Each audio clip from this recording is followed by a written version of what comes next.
अस्सलाम वालेकुम जी, बरकते रमज़ान में बहुत बहुत खुशामदीद। मैं हूँ शिफा यूसुफ ज़ई और मैं हूँ वैस मंगलवाला। मेरी तरफ से भी आप सबको अस्सलाम वालेकुम। खुदा का शुक्र है कि उसने हमें आज का दिन देखना अता फरमाया।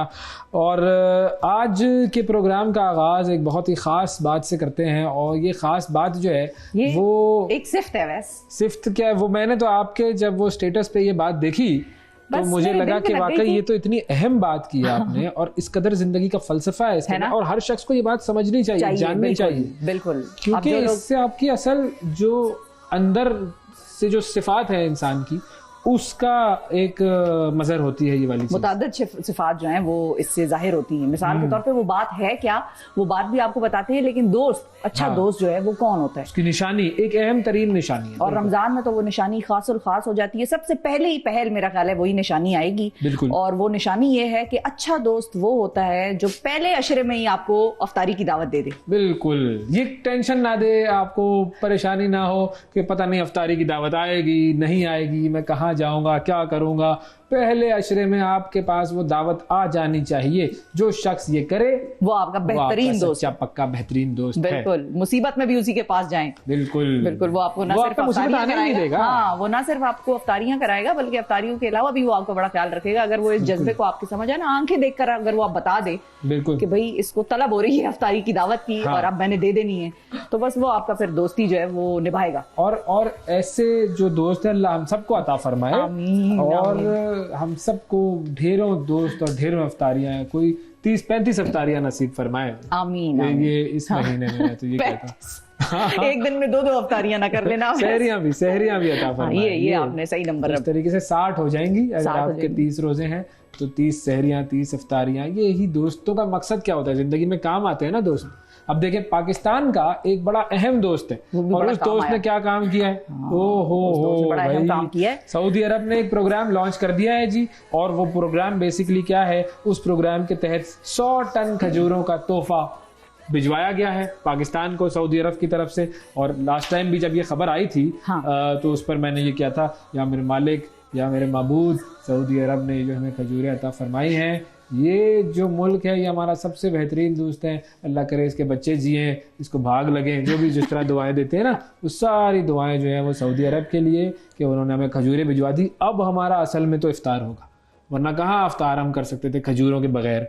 तो सऊदी अरब की वजारत बराए इस्लामी उमूर है और दावत और रहनुमाई, उन्होंने इस हफ्ते पाकिस्तान में 10 टन खजूरें तकसीम करने का ये एक प्रोग्राम है, उसका आगाज किया। 10 टन, ठीक है। बिल्कुल। और गुज़िश्ता जुमे को खजूरों का जो तोहफा था वो इस्लामाबाद में सऊदी अरब के सिफारत खाने में मुनक्किद होने वाली एक तकरीब में आया था। और पाकिस्तान में सऊदी अरब के सफ़ीर नवाफ बिन सईद अल मालिकी और किंग सलमान ह्यूमैनिटेरियन सेंटर के डायरेक्टर अब्दुल्ला अल बखमी, उन्होंने पाकिस्तान हुकूमत की जो कैबिनेट डिवीज़न थी उनके हवाले की है खजूरें। और ये सालाना रिवायत है, और ये खजूरें आती हैं, और अल्लाह करे इनके बच्चे जिए। इस मौके पर जो खिताब किया सऊदी सफ़ीर ने, उन्होंने कहा कि रमज़ान में खजूरों की फरामी किंग सलमान रिलीफ सेंटर का एक मंसूबा है, और इसके अलावा भी किंग सलमान रिलीफ सेंटर के कई मंसूबे पाकिस्तान में काम कर रहे हैं, जिसमें फूड प्रोग्राम जो है बड़ा अहम मंसूबा है। और मेरी तो सिर्फ एक ही दरख्वास्त है, एक दुआ, असल दुआ ये है कि मेरे मालिक, मेरे माबूद, ये 100 टन खजूरों जो है ना, ये फ़लस्तीन भिजवाने की तौफीक अता फरमा। ये हमारे पास तो इफ्तार के लिए बहुत कुछ है, वहां पर आखिरी जो खबरें थी 27 बच्चे फाके से मर चुके थे जी। 27 बच्चे, 31,000 32,000 के करीब लोगों को शहीद कर दिया गया है। और उम्मत मुस्लिमा टांग पे टांग रख के, हाथ पे हाथ धरे बैठी हुई है। किसी एक भी मुल्क के अंदर इतनी हिम्मत और गैरत नहीं है कि वो वहां पर किसी एक बच्ची को जाके पानी भी पिला सके। बिल्कुल, किसी के अंदर नहीं है। और बातें करवा लो इनसे कि बस हम तो उम्मत मुस्लिमा हैं और हम तो दुनिया में पता नहीं क्या क्या कर लेंगे। 52 ममालिक पर, 52 तकरीबन 50 से 52 के दरमियान ये नंबर है इस्लामी ममालिक का जो फिगर है। दुनिया में कितने ममालिक हैं इस्लामी? 50 से 52 के दरमियान।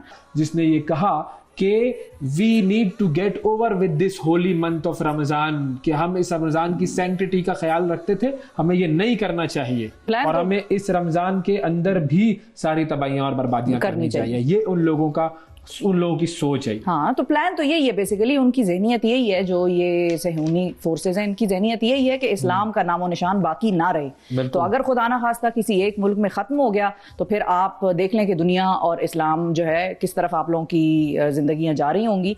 और ये हमारी बड़ी रिस्पॉन्सिबिलिटी है। मेरा अपना पैगाम तो इस रमज़ान मुझसे एक दो लोगों ने पूछा कि भाई ईद पे क्या प्लान है, ईद पे मेरा अपना तो दिल से मैं आपको बताऊं कि ये मानना है कि सारे मुसलमान ममालिक को ईद नहीं मनानी चाहिए। उन्होंने भी तो, क्रिश्चियंस ने भी तो अपनी छोड़ दी थी ना ईद फ़लस्तीनियों के लिए। कुछ ममालिक से ऐसा ऐलान आ गया था कि भाई हम क्रिसमस नहीं मनाएंगे। क्यों? क्योंकि वहाँ पर फ़लस्तीन में लोग जो हैं वो भूखे मर रहे हैं, वो वहाँ पर बमों से मर रहे हैं, बच्चे उनके यतीम हो रहे हैं।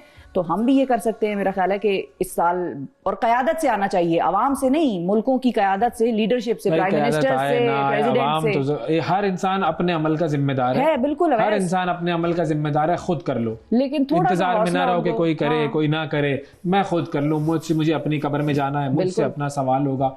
मैं ये नहीं बताऊंगा वहां पर कि मुझे किसी ने हुक्म नहीं दिया था या मेरे किसी हुक्मरान ने नहीं किया था। वहां पर तो मुझे मेरे अमाल का जवाब देना है। बहरहाल होना यही चाहिए कि तमाम लोगों को हुकूमत को सबको ये मैसेज जाता है। बिल्कुल।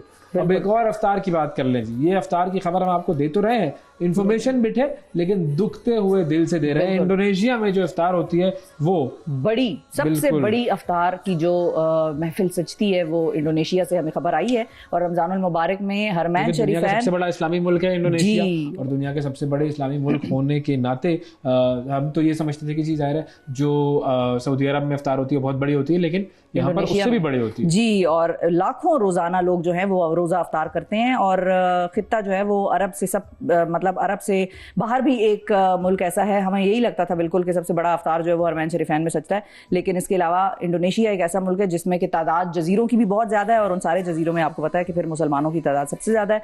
तो ये वाला सिलसिला हुआ है कि सबसे बड़ा दस्तरखान की लंबाई कितनी है, मजमूई लंबाई 2500 मीटर मजमूई लंबाई है इसकी, जिस पर वक्त 15,000 से ज्यादा अफराद जो है उन्होंने अफ्तार किया है। और ये कैपेसिटी है उस अफ्तार के दस्तरखान की। और लगा कहाँ पर था जी ये? और ये लगा था जी तवील दस्तरखान इंडोनेशिया का जुनूबी रियासत है सोलावेसी। आप गए हुए हैं?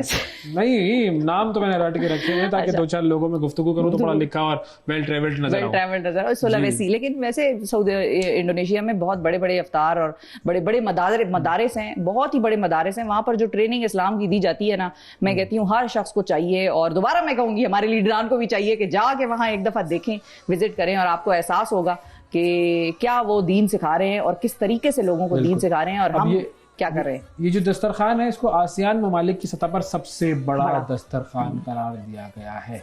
तो ये भी देखें दुनिया में क्या क्या काम हो रहे हैं। आगे बढ़ते हैं जी और आपको मजीद खबरों से आगाह करते हैं, क्योंकि हम गजा की बात कर रहे हैं जी। तो गजा के बच्चों के हवाले से खबर सामने आई है, और वो खबर ये है कि वहाँ पर जो प्रेग्नेंट खवातीन हैं और जो छोटे बच्चे जो पैदा हुए हैं उनके हवाले से इंतहाई तशवीशनाक खबर यह है कि अब डॉक्टर्स जो हैं वो खवातीन का सी सेक्शन ऑपरेशन जो है वो बगैर बेहोशी के कर रहे हैं, क्योंकि वहां पर एनेस्थीसिया और वगैरह इस तरह की चीजें वो तो नहीं है।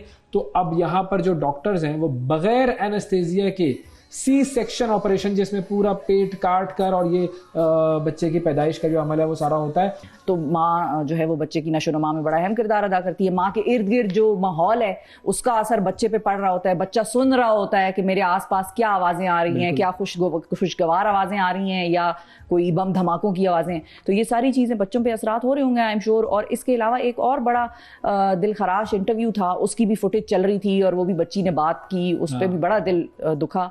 जाहिर है अब उनकी जिंदगियां इतनी मुश्किल हैं कि वो आमतौर पर मुस्कुरा तो नहीं सकते, हंस खेल तो नहीं सकते, उसके बावजूद उनका जज्बा ऐसा है कि बेस्ट फोर्स ऑफ रेजिस्टेंस, मैं तो कहूंगी कि ये फलस्तीन ने लोगों को सामने लाई है ये एग्जाम्पल। तो वो जो बच्ची है, उस बच्ची ने जो इंटरव्यू दिया, उस बच्ची ने कहा कि पहले मेरा चेहरा इतना कोशिश करते हैं कि उसकी ऑडियो आ जाए हमारे पास, तो फिर उस बच्चे के इंटरव्यू की तरफ हम जाएंगे ताकि लोग खुद सुन सके कि वो बच्ची क्या कह रही है। और सिर्फ ये कि बुनियादी मुद्दा सिर्फ उसका ये था कि मैं बहुत खूबसूरत होती थी, बहुत खूबसूरत थी, और आज मेरा चेहरा खिला खिला होता था और अब मुझे अपनी शक्ल बदसूरत लगती है। ये उस बच्ची ने कहा है, छोटी बच्ची ने। बिल्कुल बिल्कुल। अच्छा, अगली खबर की तरफ जाते हैं जी। अगली खबर क्या है कि एक तरफ तो हमने देखा कि गजा में लड़ाई हो रही है, अब जरा हम आपको ये बताएं हम किस तरह की चीजों पे लड़ रहे हैं। हमें अपने आप पर कभी कभी शर्म आती है कि हम किस तरह की कौम हैं और ये जो रमज़ान का तकद्दुस है इसको पामाल करने में हम कितना आगे हैं।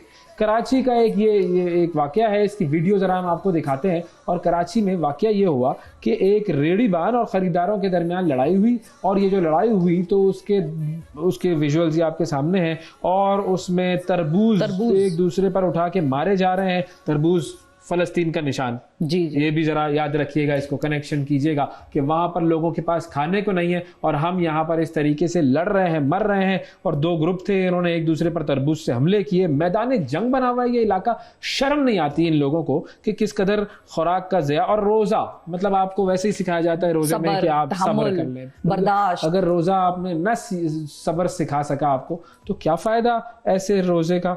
और इसमें लोगों ने एक दूसरे पर डंडों से भी वार किया, कुछ लोग जख्मी हुए, मामूली जख्मी भी हुए हैं बाकायदा तौर पे। जाहिर है तरबूज भी कोई हम फ्रूट तो समझ रहे हैं उसको, लेकिन सख्त होता है, वो भी लगता है तो पता चल जाता है कि ये क्या चीज़ हुई है।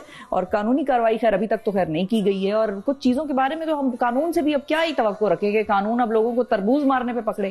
भाई आप लोग खुद होश करें, किस मुल्क में आप मतलब क्या कर रहे हैं, कौन सा महीना चल रहा है, दुनिया को क्या हम दिखा रहे हैं, क्या बता रहे हैं। मतलब कुछ खबरें तो देते हुए भी बंदे को हंसी भी आती है और तकलीफ भी होती है कि हम किस तरफ जा रहे हैं। बिल्कुल। अच्छा, साइंसी खबर की तरफ ले जाऊं मैं आपको। बड़ी अहम साइंसी खबर काफी दिनों के बाद आई है। साइंसी खबर, क्योंकि रमजान मुबारक का महीना है, अफ्तारी की आप बात कर रही थी। चांद नजर आ गया? चांद नहीं नजर आया, चांद तो नजर आएगा ईद का। दो चांद देखे, एक पहले आता है एक बाद में आता है। ये वाला भी सिलसिला है। एक ही चांद आया है। अच्छा, लेकिन जो अफ्तारी की बात हो रही थी कि दोस्त आपको खिलाएं खाना। हाँ, रमजान तो इकट्ठे ही शुरू होता है, ये तो ईद पे आगे पीछे हो जाता है मामला। हाँ, रमजान इकट्ठे आता है। पकड़ लो उन मौलवियों को और वो जो वो क्या आई विटनेसेस के जो शवाहिद देने वाले, पकड़ लो भाई, एक इदारे का काम करने दो। बहरहाल तो अफ्तारी पे दावत वगैरह की चूंकि आपने बात की, तो मेरी जो दोस्ती की गैरत थी वो जाग उठी। तो आप दावत दे रहे हैं, चलो भाई टीम, चलो बस ये रख लो माइंड में आज का प्लान। फिर ये है सिलसिला। अब वो जो डिश है वो भी मैं बता दूं आप लोगों को। साइंसी जो तहकीकात है उसके मुताबिक क्या चीज सामने आई है। दुनिया भर में आपको पता है खुराक की किल्लत है, देखें इस तरीके इस तरफ जा रही है। ये हलाल है वैसे? हलाल तो मुझे तो कोई यही मेन सवाल होने पे कोई मेन सवाल तो यही है ना, हलाल है यार? नहीं हलाल नहीं है भाई, कोई ऐसी हलाल नहीं है। हलाल भी नहीं है। और सांप खा सकते हैं तो हो ही नहीं सकता। हाँ बिल्कुल, और क्या, बिल्कुल। और ये इसको कुछ चीजें ऐसी होती है ना, हम कह देते हैं, हम खा लेते हैं कभी, चलो मकरूह है तो चलो खा लेते हैं, तो वो मकरूह वाला मामला भी सांप के साथ मेरा नहीं ख्याल के। नहीं, मेरा ख्याल हराम है भाई। हाँ, शदीद हराम है ये। और क्योंकि हम तो खैर हमारा तो पालने का शौक है सांप, तो आस्तीन में। हाँ, आस्तीन में। तो आस्तीनों में हमने जो सांप पाले हुए ना, उनको बस जरा अलग कर ले अपने आप से, वो ज्यादा अहम है। हाँ, लेकिन कभी कभार तो हम उनको दूध भी पिला रहे होते हैं, ये जहन में रखें कि हम उन आस्तीन के सांपों को दूध पिला रहे होते हैं। लेकिन बहरहाल आस्तीन और बाजू से मुझे याद आया कि फैशन आया है, टेप है, टेप वो स्कॉच टेप नहीं होती बड़ी वाली, ब्राउन वाली टेप, या स्कॉच टेप भी जो होती है, वो टेप कोई मुझे ला दे तो मैं फैशन कर लूं।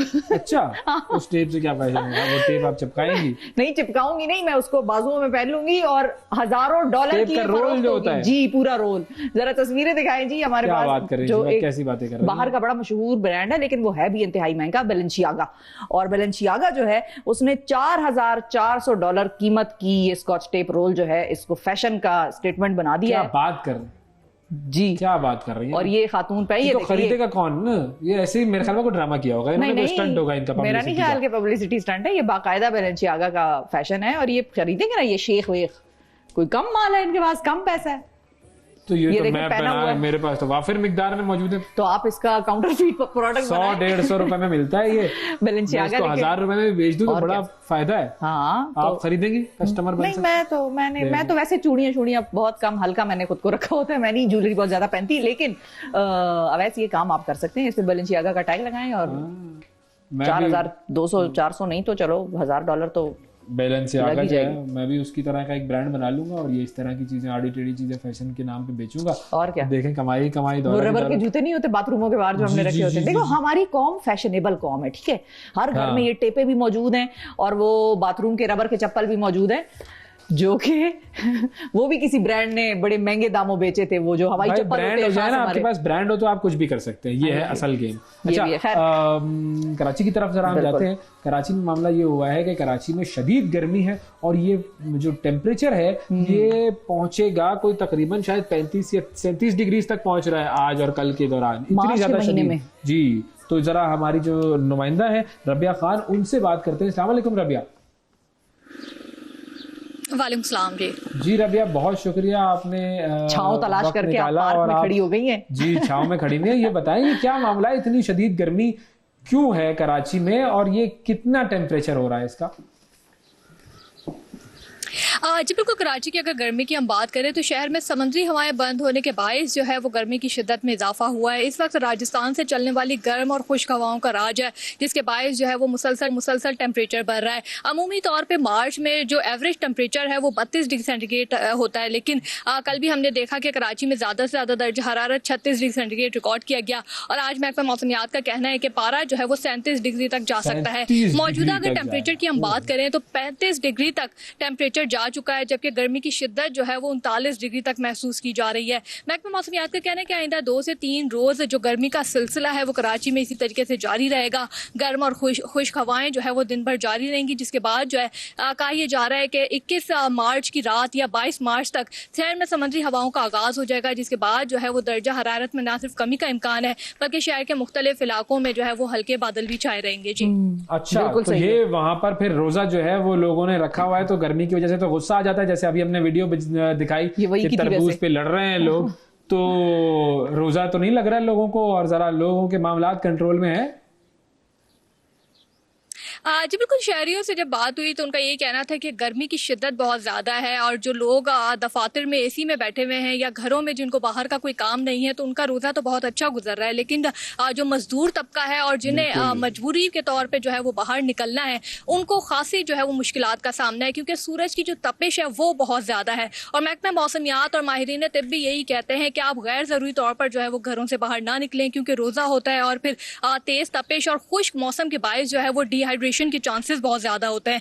तो अफराद जो है वो धूप में निकलने के बायस बेहोश भी हो सकते हैं। तो लोग कोशिश कर रहे हैं कि ज्यादातर सायेदार जगहों का इंतखाब करें, कि जैसे कि मैं एक दरख्त के नीचे जो है वो इस वक्त खड़ी हुई हूँ। इसी तरीके से लोग जो है वो मुख्तलिफ इलाकों में सायेदार जगह का इंतखाब कर रहे हैं। तो दरख्त भी बहुत कम है, ये भी बड़ा मसला है कराची का भाई। इस्लामाबाद में होते तो हर जगह आपको दरख्त नजर आते, कराची में तो दरख्तों की भी किल्लत है।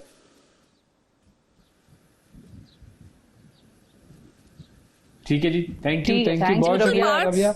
ये आप वैसे कौन से पार्क में खड़ी हुई, कहाँ खड़ी हुई है, जरा पता भी चले, देखें लोगों को, जरा ग्रीनरी भी तो नजर आई कराची में। कौन से पार्क में आप? मैं इस वक्त कराची के हिल पार्क में मौजूद हूँ और काफी अच्छी ग्रीनरी यहाँ पर होती है और बड़ा खूबसूरत। इस वक्त हम देख रहे हैं कि जो छाँव में, दरख्त की छाँव में हवा चल रही है वो भी जो है वो गर्म नहीं है, थोड़ी सी जो है वो ठंडी हवा चल रही है। तो दरख्त अगर पूरे शहर में हो तो शायद मौसम भी खासा बेहतर हो सकता है। बिल्कुल, थैंक यू जी, बहुत शुक्रिया अदा करेंगे। रबिया खान साहिबा हमें रिपोर्ट कर रही थी कराची से। और हिल पार्क देखा आपने कराची में? हिल पार्क जो है ये बुनियादी तौर पर बहादुराबाद के पास है। अच्छा, और हमारी थोड़ा सा ऊंचा जरा ये पार्क बना हुआ है। ये भी बताया ना बहादुराबाद कहाँ है?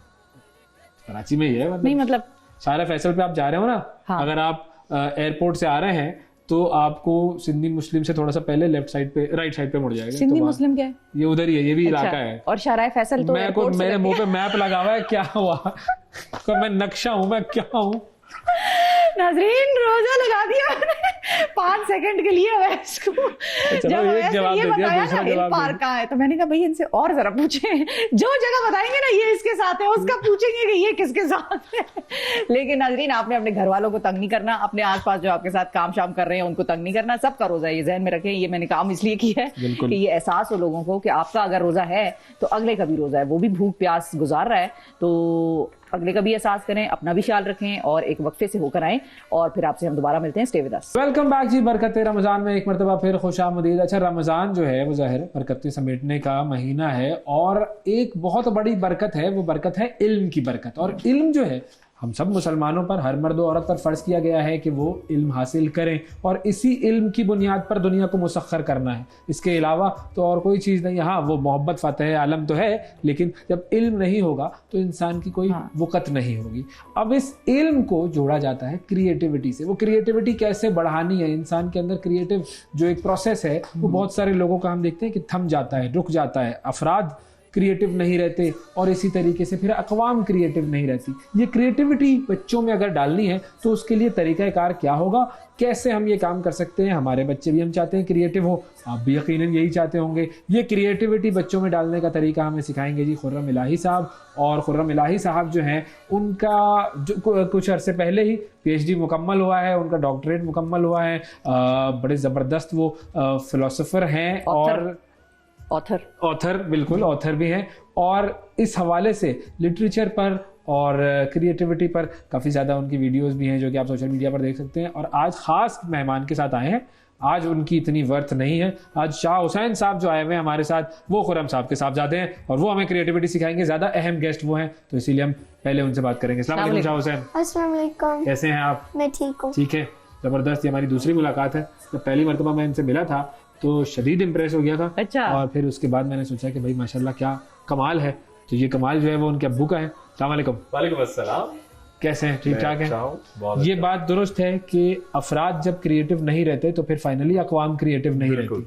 और हत्ता कि फिर बांझपन ऐसा भी आता है कि 25-25 करोड़ में मुट्ठी भर मुसन्निफ नहीं रहते, मुट्ठी भर साइंसदान नहीं रहते, मुट्ठी भर शोरा नहीं रहते। हाँ। और ये इस और जो रहते हैं उनका लेवल हम सब जानते हैं। उनका लेवल हम सब जानते हैं कि वो रदीफ काफिया, वो जिंगल्स लिखने को शायरी समझ रहे हैं। तो आपने मुशायरे में कुछ ऐसी चीज पढ़ने को कि जिससे वाह-वाह मिल जाए। और वैसे भी जैसे आपने कहा ना कि रमजान है, तो रमजान और इल्म का से बड़ा ताल्लुक होगा। आप कुरान पढ़ते हैं, जब आप बड़े फख्र से बताते हैं तरावी खत्म की, तो आप वो आयत नहीं पढ़ेंगे, वमन युतुल हिकमत फक़द ऊतिया खैरन कसीरा। सबसे बड़ी खैर अल्लाह ने एक ही तय कर दी, वो मैं इल्म दे दूंगा। दूसरा, मैं इल्म व तकवे में बराबर, इल्म वाले के ऊपर इल्म वाले, नेकी में बराबर हो, इल्म में सतह है। रूसी में ये कहा कि इल्म वाले और बगैर इल्म वाले बराबर नहीं हो सकते। कुरान का वाक्य के वो क्या किया खिज़र ने मूसा के साथ, बिल्कुल। अब किसे रहनुमा करे कोई। बिल्कुल। तो सारी बात ही इल्म की। और अल्लाह ताला अपने आप को भी अलीमुल हकीम कहते हैं। आकाए दो जहां ने अपने आप को इल्म वाला का।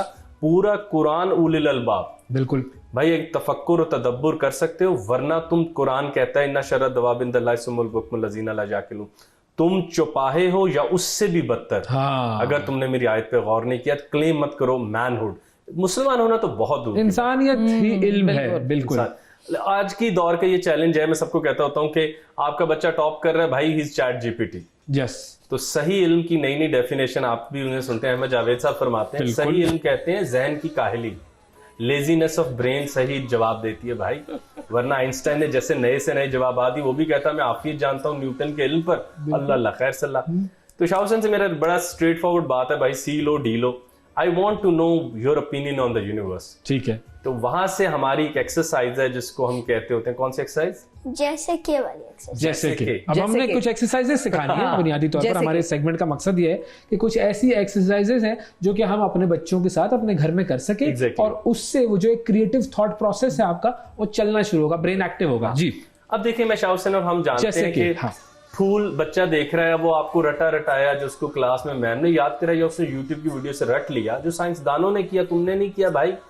तुमने सिर्फ मेमोरी कार्ड हो। अहमद जावेद साहब फरमाते हैं कि शाह हुसैन से ये पूछें कि फूल ऐसा है जैसे कि, उसको किसी चीज से उसको मवाजना करें, कंपैरिजन करें, उसको सूद दो। हाँ, उसको एक नया मानी दो जो उसके पास ना हो। वहां पता चलता है कौन आइंस्टाइन बनेगा और कौन रट्टाबाज बनेगा। आइंस्टाइन ने खुद अपनी जिंदगी में कहा कि इल्म महदूद है और imagination is more important then knowledge. बिल्कुल। उसमें फिर शाह हुसैन से जब मैं पूछता हूँ कि, बल्कि शाह हुसैन एक बार पूछा मुझसे कि ये फूल ग्रेविटी के खिलाफ बाहर आ ही कैसे जाते हैं। हाँ। अब ये सवाल लाख जवाबात से बेहतर है जो मैंने रटे रटाए वो देने। तो फिर हम अक्सर कहते हैं ये बादल ऐसा है जैसे कि बादल, A painting with a million faces and a million ideas। बादल जो है वाकई।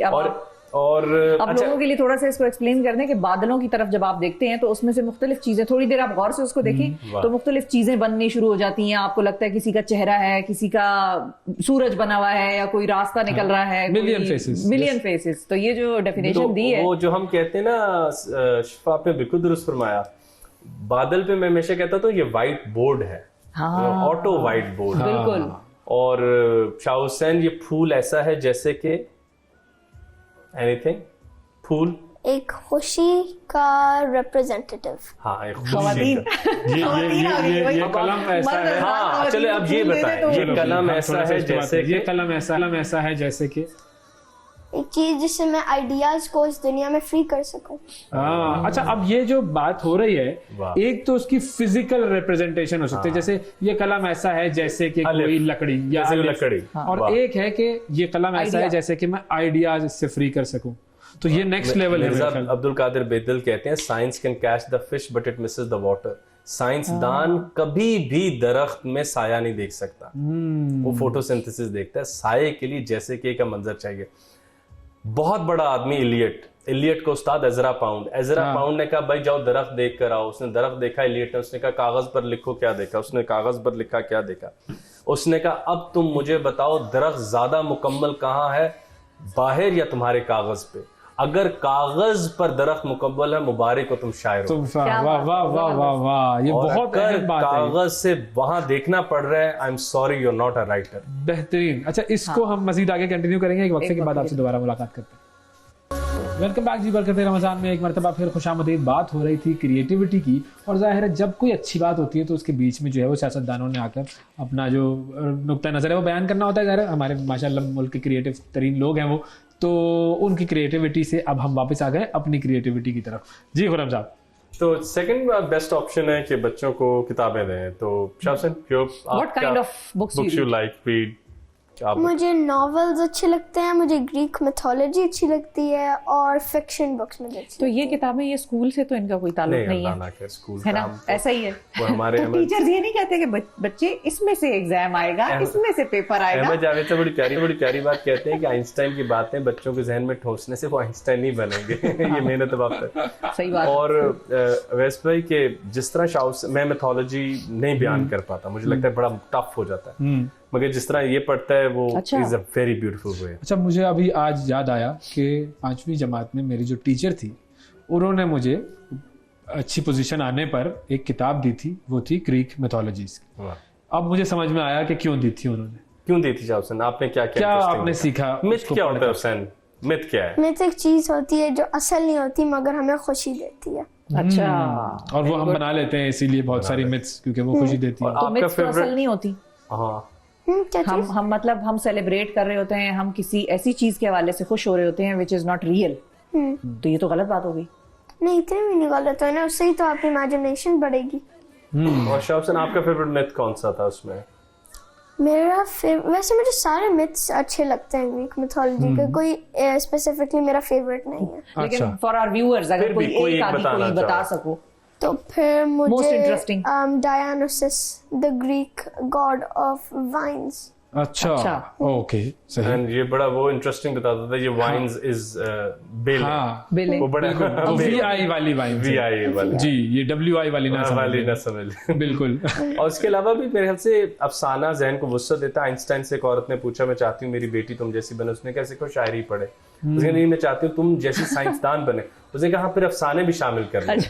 थोड़ा डोज बढ़ा के let's do the professor Einstein में ये कोई वो तुक्के वाले नहीं। उसने कहा अफसाने पढ़े, वो आपके जहन को वो करते हैं। और फिर एक हमें बहुत पसंद है, हमारे घर में वो किताब काफी अरसा रही, हमने वक्त गुजारा। अच्छा, वो है लिटिल प्रिंस बाय सेंट एग्जुपेरी। अच्छा, वो लिटिल प्रिंस जो है वो क्या कहती है? वो क्या कहता है हुसैन?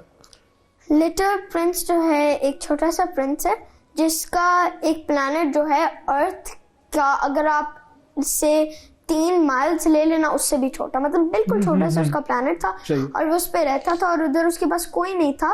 और उसका प्लैनेट में उसके साथ सिर्फ एक बंदा था, वो था एक रोज जो वहां उगा था। अच्छा, और वो उसका दोस्त फिर था। वो ट्रैवल करता है तो आपको कई लोगों से मिलता है। आपको अच्छा हिस्सा कौन सा लगा कि यार ये ट्रैवल जर्नी उसका बड़ा मजे का है? जब वो अर्थ गया था और वो स्नेक से मिला था, उस स्नेक की पर्सनालिटी मुझे भी अच्छी लगी थी। अच्छा। और जब वो एक रोज गार्डन गया था जहाँ बहुत ज्यादा रोजेस थे, तो वो वहाँ एक फॉक्स से मिला। उसने फॉक्स को कहा मुझे तो लग रहा था मेरा रोज स्पेशल है, मगर ये देखो कितने ज्यादा रोजेस हैं, मेरा तो रोज स्पेशल नहीं है। फिर फॉक्स ने उससे कहा तुम्हारा रोज स्पेशल है क्योंकि वो तुम्हारा रोज है। क्या बड़ी बात है। अच्छा, ये जो रूबिक्स क्यूब पड़ा हुआ है, ये क्यों रखा हुआ है यहाँ पर? जरा इसके बारे में भी कुछ बता दें। रूबिक्स क्यूब को सॉल्व करना लोग समझते हैं मुश्किल है, बिल्कुल मुश्किल नहीं है। बस आपको कुछ एल्गोरिथम्स मतलब मूव्स याद करने हैं और आपने उन्हें एक तरीके में परफॉर्म करना है, रूबिक्स क्यूब सॉल्व हो जाता है। अच्छा, कौन कौन सी याद करनी है? बहुत कॉम्प्लेक्स है, मगर आपने पहले रूबिक्स क्यूब के 3 पीसेस होते हैं। सेंटर पीसेस जो ये वाले, एज पीसेस जो ये वाले हैं, और कॉर्नर पीसेस जो ये वाले हैं। और उसके ये स्टेप्स हैं, आपने edge pieces, white edge pieces को एक येलो सेंटर के अराउंड लेकर जाना है, फिर वाइट एजेस को नीचे लेकर जाना है, फिर पहला लेयर सॉल्व करना है, फिर दूसरा लेयर और फिर तीसरा लेयर। तो अगर इसका एक मुजाहिरा हमारे सामने हो जाए, कोशिश करें कुछ थोड़ा सा इस ये इमेजिनेशन क्यों हाँ, और ये क्रिएटिविटी को कैसे इमेजिनेशन कैसे बढ़ाता है? क्योंकि 43 क्विंटिलियन डिफरेंट तरीके हैं इसे स्क्रैम्बल करने के। क्वांटिलियन मतलब क्विंटिलियन, ट्रिलियन से मतलब आगे बिलियन के बाद ट्रिलियन और ट्रिलियन के बाद से भी क्वांट्रिलियन। ओह माय गॉड, 43 क्वांट्रिलियन तरीके से इसको खराब किया जा सकता है। अभी उनके पिछले दिनों गेस्ट आए हुए थे, उन्होंने ऐसी का तो मैंने उन्हें रूबिक्स क्यूब दे दिया, आप स्क्रैम्बल कर लें। तो वो करी जा रही क्यों 5 मिनट से वो लगी हुई और हम बातें कर रहे हैं, तो मैंने उनके पास जाया, मैंने कहा बस काफी है। तो मैं जब उनके पास चलता गया तो मैंने उनका कि 43 क्विंटिलियन तरीके से स्क्रैम्बल करेंगे, अगर आप ज्यादा स्क्रैम्बल करेंगे उससे फर्क तो नहीं पड़ेगा। हाँ, ये बात ऑलरेडी स्क्रैम्बल्ड है ना। सही बात। तो आप कहाँ तक जाना चाहते हैं? सही, तो इसको जरा आप सॉल्व कीजिए और कोशिश कीजिए कि कितना जो है वो वक्त लगता है, हमें अंदाजा हो जाएगा कि ये सॉल्व करना कितना मुश्किल है। 1 मिनट 10 सेकंड्स लेता हूँ, मैं ज्यादा फास्ट नहीं हूँ। स्पीड ट्यूबर्स एक मूवी है नेटफ्लिक्स पे जिसमें लोग बहुत तेज करते हैं वो। बिल्कुल बिल्कुल। अच्छा, तो एक तो एक्सरसाइज हमने जैसे के वाली, बिल्कुल एक फिर आपने कहा कि जो लिटरेचर, नॉवेल्स और पोएट्री उनसे करीब किया जाए, और क्या ऐसी चीज है जो एक्टिविटी की जाए? तीसरा ये चीज है कि घरों में व्हाइट बोर्ड्स देखें। अच्छा। मैं तो वैसे भी आपसे अकेले में बात होती है कि हमने तालीम आउटसोर्स कर दी। अच्छा, वहाँ वो पता है, अच्छा व्हाइट बोर्ड के बगैर मेरे बच्चे को पढ़ा रहे हो, आप लोग से काम नहीं दे रहे, टैब्स पे पढ़ा रहे हैं आजकल। भाई घर में एक छोटा सा व्हाइट बोर्ड लगाएं और उसके ऊपर एक हर्फ लिख दिया कि मेरी एक्चुअली आई प्रैक्टिस दिस। अच्छा, उस पर आप एक दिन लिख दें मिज़राब। हाँ। अब वो बच्चा जो हर बात सीख रहा है, हर चीज सीख रहा है, दुकान पर जा रहा है, लालच सीख गया। और शिफा आप देखें, लालच सीख गया कितनी बुरी चीज है। मिज़राब सीखते उसको तकलीफ होती है, और फिर उसे बताएं ये मिज़राब जो गिटार की इतनी सी होती है, फिर उसे बताएं पूरा गिटार गूंगा है अगर ये ना हो। और वो हमारी रूबिक्स क्यूब जो है वो सॉल्व हो गई। ये देखें कितने अच्छे तरीके से मैंने इसको सॉल्व करवाया है भाई, सॉल्व करवाया है। ये भी एक क्रिएटिविटी। रमजान ने झूठ नहीं बोल दी, ऑन एयर तो बिल्कुल नहीं बोल सकते। बहुत अच्छे तरीके से सॉल्व किया आपने और मैंने आपसे सॉल्व करवाया। थैंक यू जी, थैंक यू। और वैसे दूसरा जो मैं ये सीखता हूँ कि बच्चों से राय लें। Opinion, their opinion matters, and that is why बाद में जाके ये आपसे शेयर करेंगे अपनी बातें और अपनी चीजें, जब इनको ये समझ आ जाएगा कि मेरा बाप या माँ मुझे सुनते हैं। बिल्कुल बिल्कुल। अब ये कुछ तरीके हैं, कुछ ऐसी चीजें थी जो कि हमने डिस्कस की, लेकिन इसके ऊपर मजीद हमें वक्त लगाना पड़ेगा। आज तो हमारा वक्त जो है वो कुछ क्रिएटिव लोगों की नजर हो गया। ये दूसरी दफा आप कह रहे हैं, मुझे ना कहिएगा फिर। तो क्रिएटिव लोग हैं भाई, माशाल्लाह क्रिएटिव लोग हैं भाई, ये तो हम जानते हैं। पॉलिटिशियंस को कह रहे हैं। हाँ यार, क्रिएटिव। You like them? थोड़ा बहुत। चलो इस पे हम आपके साथ एक अलग सेशन लगाएंगे। थैंक यू जी, बहुत शुक्रिया, बहुत शुक्रिया। Thank you Isha Hussain, you have to come again. ये तो तय हो गया अपनी बहन के साथ। हाँ, बहन के साथ। बिल्कुल आपकी बहन के साथ ये तय हो गया। मैं नहीं होगा। अब्बा नहीं होंगे। अल्लाह हाफिज अब्बा को। और आपको भी हम एक ब्रेक के बाद दोबारा खुशामदीद कहते हैं। मिलते हैं एक छोटे से ब्रेक के बाद। वेलकम बैक जी, बरकते रमजान में एक मरतबा फिर खुशामदीद। और अब बात हम इस तरह की करेंगे कि जो रमजान की बरकत है वो बरकत सिर्फ हम तक महदूद नहीं है, ये बरकत फैलती है। खैर जो है वो फैलता है। और अब ये खैर किस तरह फैला है इसकी मिसाल हम आपके सामने पेश करेंगे। We have a very special guest with us today. She is the spin bowling coach of Multan Sultan, the team which will be playing the final today. It is the biggest day of Pakistani cricket calendar. Multan Sultans will be playing Islamabad United tonight, and this is the final of the 9th edition of PSL. Alexandra Hartley, Alex as we call her, she is here with us.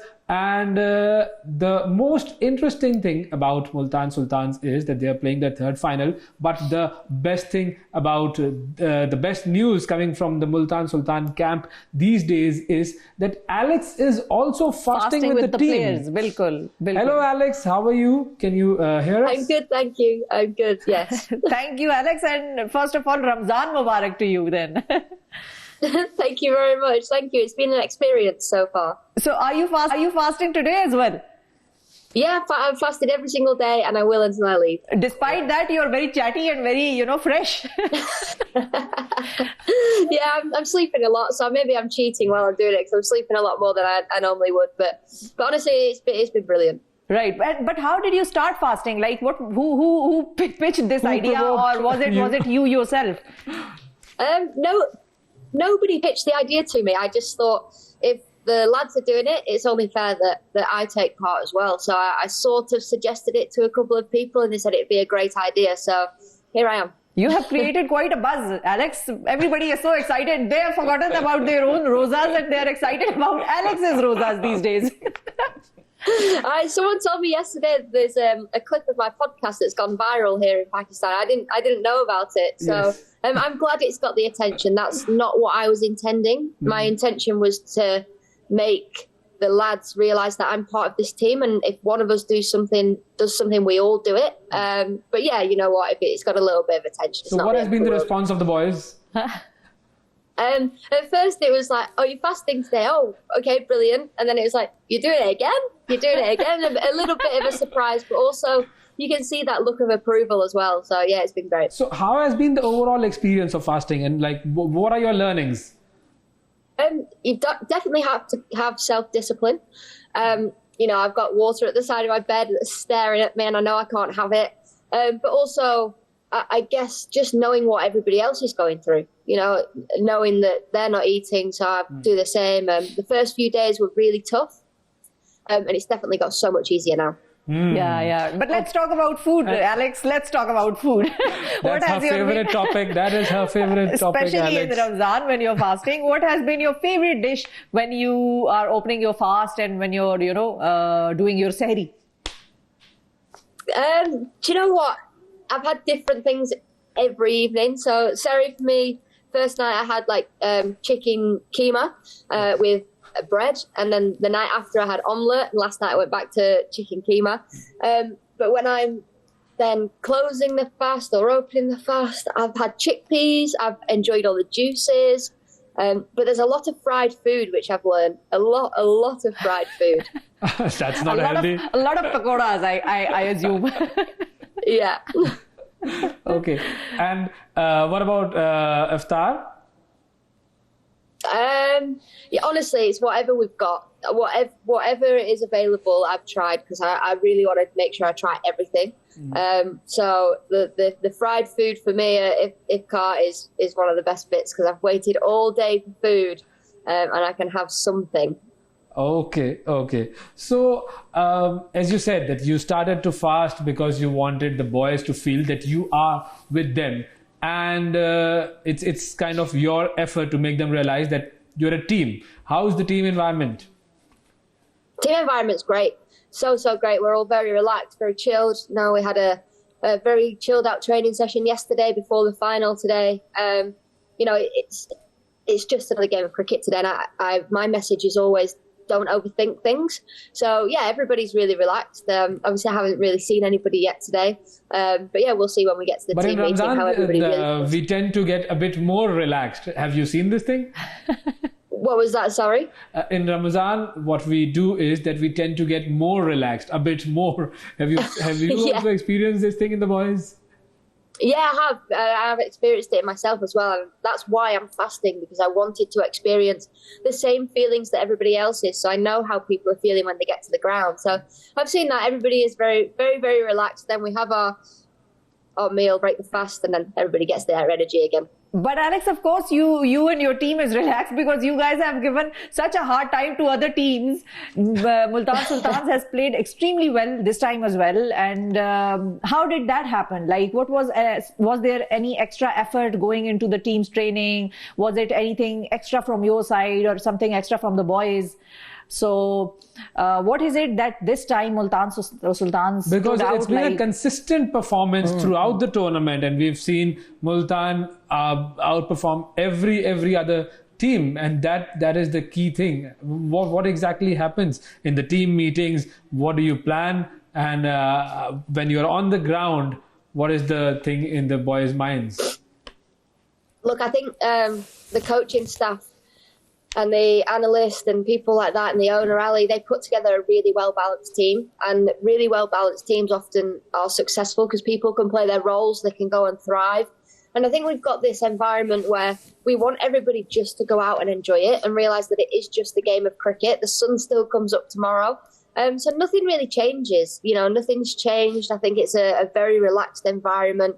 The main thing for me is, or for the coaches, and Abdul Rahman, it's go out and play fearless cricket. Doesn't matter if you get out. It doesn't matter if you have a bad day with the ball. We trust you and we back you that you can bounce back for that. And 9 times out of 10, the boys have had great days. Okay. And who has been your most favorite player, or let me put the question, or maybe your best friend in the team? Best friend who really understands you, or whatever is concerning you, he really gets it. Who is that one person? There's a few, you know, our young leg spinner Faisal, he's been brilliant. Obviously I've spent a lot of time with the spinners, so I can't look past Osama Mia. You know, we've built a great friendship.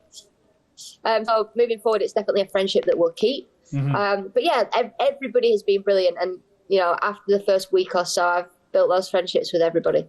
So mirror, mirror on the wall, who's the chattiest of them all? That's a great question.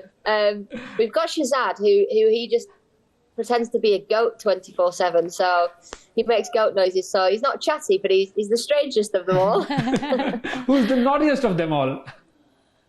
Everyone's so well behaved. Okay, so well behaved. But who is somebody? Because we have heard that Rizwan is the naughtiest. I mean, he loves bowling, and anyone that likes bowling, I like. So. And who's that one person who's always late, never on time? Oh, we had a few. We had a few the first few weeks where, you know, they just would accidentally be late to a team meeting. We had Dahani that completely forgot about a team meeting once, and we had to ring him and say, "Where are you?" Really? Oh my God. Okay. And out of this, the new players of Multan Sultan, who do you think has the maximum potential to perform at an international level? Of the new players, look, I think somebody like Ifti is new to Multan, but we know what he can do already. You know, he's been doing a great job. Yes. Exactly. So I think for me, it's probably not. Well, he is new to Multan, but Faisal, the young leg spinner, I think he's got so much talent. You know, his best ball is probably one of the best balls we have in this competition. Still only really young, only played twice for us, but I think he has a very, very high ceiling. Right. So how are the preparations for the final? For the final today, yes. Yeah, as I said, very, very relaxed yesterday at training. You know, I had a good time. We've got team meetings starting at 4:00, and everyone will just allow it. For me, it's just another day. Yes, it's the PSL final, and we want to take it seriously, but also we don't want to overhype people either. If we look at the stats, Islamabad United has reached the finals twice, and they've won both their finals. And Multan, they've reached the finals like 3 times, and they've won it once. So, are these stats a bit like? Do they give you goosebumps, or are you worried with these stats? I'm not worried about the stats. I believe that, you know, we're the best team in this competition, and we have been throughout. But it's all about performance tonight. You know, it's T20 cricket. Anything can happen. So, you know, you've got to just go out there and do the best of your capability. And then, you know, it only takes one batter to have a good day in T20, and that's the game gone or won. So it's going to be interesting. Who are the players to watch today? Players to watch out in your team? Well, if you've been watching the PSL, everyone should know that already. But obviously, leading wicket taker Asana Mia. You know, there is honestly so many. Ifti's brilliant with the bat. Rizzy, the skipper. I could name everybody that's going to play there. If he goes on, he keeps going on. Yeah. Right, and you will be going back to your country after the PSL is over. How do you feel about that? Spending so much time here, and you know, all the love from people and your team. You must miss them. Yeah, I will miss them. No doubt about it. You know, I go back to the day job when I go straight to New Zealand to commentate over there. So yeah, I will miss everybody. No doubt about it. But you know, we'll stay in touch, and hopefully I'll be back here again next year. Okay, and we hope that you go back with the trophy. Me too. All the best for the final, Alex, to you and your team, and to all the boys, and to both the teams actually. May the best team wins. And thank you, Alex, for joining us. Happy Ramadan once again, and happy Rozas. Thank you very much. Thank you. जी, ये थी Alex Hartley. Sandra Hartley जो है, अब आप देखें, इसके अंदर 2-3 चीजें थी जो मैंने इस सेगमेंट में उनसे बात करते हुए सीखी. पहली चीज तो ये कि ये जो टीम होती है ना, इसकी बड़ी अहमियत होती है। हाँ। अब अगर आपका कोच जो के आपके उस दिन से ताल्लुक नहीं रखता, बाउंड नहीं है और वो ये काम करता है, तो वो जो जज्बा होता है टीम का, वो कैसे कितना ऊपर जाए। बिल्कुल, उन्हें लगेगा कि हाँ ये मेरी तरह सोचने की कोशिश कर रहा है, ये मुझे एहतराम, जानने की कोशिश, और एहतराम बिल्कुल इज्जत दे रहा है कि वो मेरे दीन से ताल्लुक नहीं भी रखते, फिर भी वो हमारे लिए हमारे साथ मिलजुल कर रोजा और उसकी जो वो फील है और वो मिल बांट के खाना और इकट्ठे बैठकर अफ्तार सैर करना, ये वो सारी चीज है जो कि ये अपनी टीम को मैसेज दे रही है रोजे। बिल्कुल बिल्कुल, सबसे बड़ा मैसेज तो ये है कि जी एक टीम है। दूसरी चीज क्या कि रमजान जो है वो हम समझते हैं कि सिर्फ मुसलमानों का है, मुसलमानों के लिए है। लेकिन अगर कोई ऐसा शख्स जो कि किसी टीम से जुड़ा हुआ हो या किसी ऐसे माहौल में हो, वो अगर आपके साथ उस रमज़ान को सेलिब्रेट करना और उस पर अमल करना और भूख से ही परहेज करना शुरू कर दे, तो ये कितनी बड़ी अपॉर्चुनिटी है। एक तो उस शख्स की तरफ से बड़ी बात है कि उसने ये काम किया, लेकिन आपके लिए कितनी बड़ी अपॉर्चुनिटी है कि आप उसको अपने दीन की दीगर चीजों से भी मुतासिर कर सकते। बिल्कुल, समझा भी सकते हैं कि रोजे का क्या मतलब है। और जिस तरह एलेक्स ने भी कहा था कि वो सेल्फ डिसिप्लिन और वो सारा, तो वो एलेक्स को मतलब समझ आ गई इस सारी रोजे और रमजान की जो फीलिंग है कि वो क्यों हम रोजे रखते हैं और क्या चीज ऐसी है जो हम खुद भी सीखते हैं और औरों से भी हम ये उम्मीद रखते हैं कि उनको भी ये चीज सीखने को मिले। और फिर तीसरी चीज वो ये कि रमजान आपके जो रूटीन के जो काम है उनको मुतासिर नहीं करता। हाँ ठीक है, जाहिर है आपका स्लीप साइकिल चेंज हो जाता है, आपकी एनर्जी चेंज होती है, आपका फूड इनटेक साइकिल चेंज होता है, ये सारी चीजें चेंज हो जाती हैं, लेकिन आपने जो अपना काम है, जिस भी काम से आप जुड़े हुए हैं, वो करना है, उसको प्रॉपर तरीके से करना है और बल्कि कोशिश करनी है कि और बेहतर तरीके से हो, ताकि दूसरे लोग ये ना कह सके कि भाई ये देखो रमजान में तो ये ऐसे डंडी मार गया। ये तो बड़ा एक आम जुमला है जो सुनने को मिलता है। अब क्रिकेट की चूंकि बात हो रही है, पिछले दिनों एक बड़ी वायरल हुई थी वीडियो के मोहम्मद नबी और अफगानिस्तान के एक और प्लेयर थे उनके साथ, वो ग्राउंड में उन्होंने रोजा खोला, खजूर खाई और उन्होंने ग्राउंड में रोजा खोला। तो खिलाड़ियों का भी रमजान बड़ा सख्त होता है इस तौर पर कि वो खेल रहे होते हैं उस रोजे के साथ, तो बड़ी एक सख्त ये एक्सरसाइज है। आप देखें चाहे जो भी मौसम हो, और अगर गर्मी का वो टूर्नामेंट हो और गर्मी के रोजे हो, तो सख्त शदीद आप एक सिचुएशन होती है। अच्छा, और अब एक तो ये कि चलें ठीक है क्रिकेट है, अब ये तो अफ्तार के बाद खेल रहे हैं। फ्रांस में जो फुटबॉल लीग्स होती है, उन्होंने देखें क्या हरकत की है। फ्रांस में बहुत सारे ऐसे फुटबॉलर्स हैं जो कि लीग्स खेल रहे होते हैं और वो मुसलमान फुटबॉलर्स हैं, लेकिन फ्रांस ने इस मर्तबा एक ऐलान किया है जो फ्रांसीसी खसलत की नुमाइंदगी करता है, और वो ऐलान ये है कि अगर आप मुसलमान प्लेयर हैं और आपने रोज़ा रखा हुआ है, तो मैच के दौरान हम आपको कोई किसी किस्म का स्पेशल ट्रीटमेंट नहीं देंगे। हालांकि बहुत सारे ममालिक में, बहुत सारे खेलों में जब वो प्लेयर्स रोजे से होते हैं तो उनको रोजा अफ्तार करने के लिए वो जो एक होता है 2 मिनट का ब्रेक होता है और आप कहते हैं कि पानी, और चूंकि तुम्हारे मजहब का ये फरीजा है और तुम इसको सरंजाम दे रहे हो, तो हम तुम्हें उसमें सपोर्ट करेंगे। इसको को एग्जिस्टेंस कहते हैं, इसको मोहब्बतें बढ़ाना कहते हैं। लेकिन फ्रांस जैसे बहुत सारी और चीजें कर चुका है, फ्रांस के बारे में हम सब जानते हैं कि वो तो कहते हैं ना कि जी सिर्फ फ्रेंच होना चाहिए और कुछ नहीं होना चाहिए, लेकिन उन्होंने जो कुछ किया वो निशानदेही करता है कि किस तरह के ज़हन हैं। तो बहरहाल बहुत सारी बातें हमने आज आपसे की और बहुत सारी बातें कल भी करेंगे। बिल्कुल, और देखते हैं कि आज हमें कौन अफ्तारी की दावत देता, कौन मेरा पक्का दोस्त बनेगा आज, ये हम नाजरीन आपको कल बताएंगे। आज के प्रोग्राम से इतना ही। अपना बहुत ख्याल रखिए, रमजान में एहसास कीजिए दूसरों को भी याद रखिए, इस चीज़ का शुक्र अदा कीजिए कि अल्लाह ताला ने आपकी टेबल पर रमजान में अफ्तारी का भरपूर बंदोबस्त कर दिया, और वो लोग जिनके लिए नहीं किया उनके लिए आपको वसीला शायद उसने बना दिया कि आप वो देने वाला हाथ बने। तो अपना बहुत ख्याल रखिए, औरों का भी बहुत ख्याल रखिए, और रमज़ान के महीने में पाकिस्तान के लिए और जो लोग भी दुनिया में सफ़र कर रहे हैं उनके लिए खुसूसी दुआएं मांगिए। अपना बहुत ख्याल रखिए। अल्लाह हाफ़िज़। अल्लाह हाफ़िज़।